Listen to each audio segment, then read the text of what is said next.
Hello again.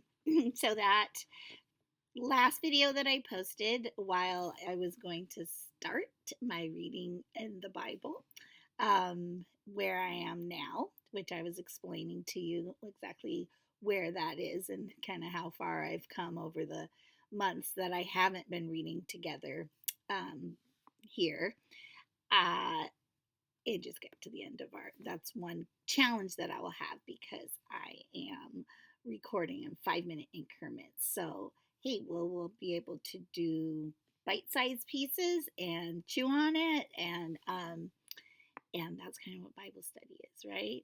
So, let's look at it like that. The other thing that I was glad that I had opportunity to look back over my old videos and particularly I think the last one, or not the last one, but when I got back to reading the Bible this year, and I was talking about starting the book of Leviticus. That's where I started in to try to read through the Bible potentially together. Which there obviously were gaps from the beginning, and there continue to be.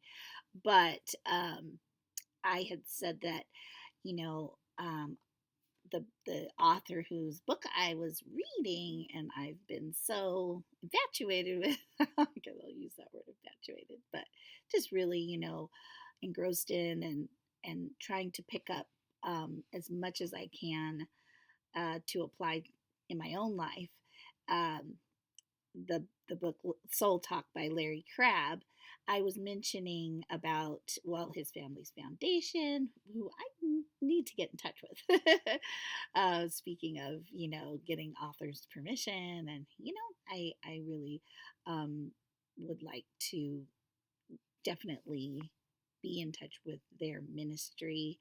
It's called Larger Story Ministries, and uh, anyway, they talk and they go over his books in um, online in these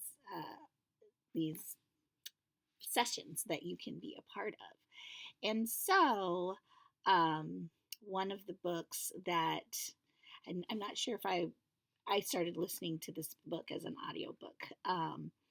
And it was a great book. It's called, and I think that they mentioned, at least I got to hear part of that discussion, that it was one of his favorite books, and it's called 66 Love Letters.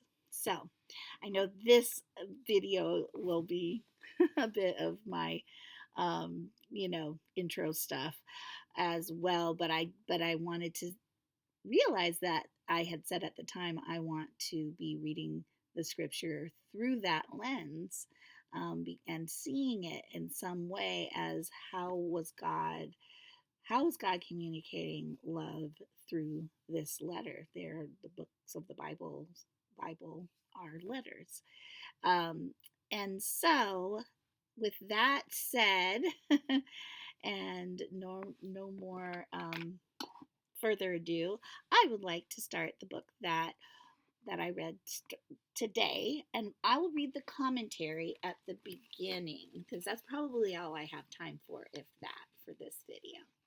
So it's the first book of Samuel, First Samuel. The books commonly known as First and Second Samuel and First and Second Kings are really one long book. They were separated due to the length of ancient scrolls. Beginning with Samuel, the last of the judges, this book describes what happened in the days of the kings, who ruled first the whole nation. And let me correct myself because I probably said it in error that all of the books of the Bible were letters in their original intention, and I don't think that's true. Um, some of them we'll have to study up on that, like what's an epistle and which books are intended for what. Okay, all right, so I will look forward to that. I'll definitely come back to it. Beginning with Samuel, the last of the judges, this book describes what happened in the days of the kings who ruled first the whole nation and then the divided kingdoms of Israel and Judah. The reigns of Saul and David are described in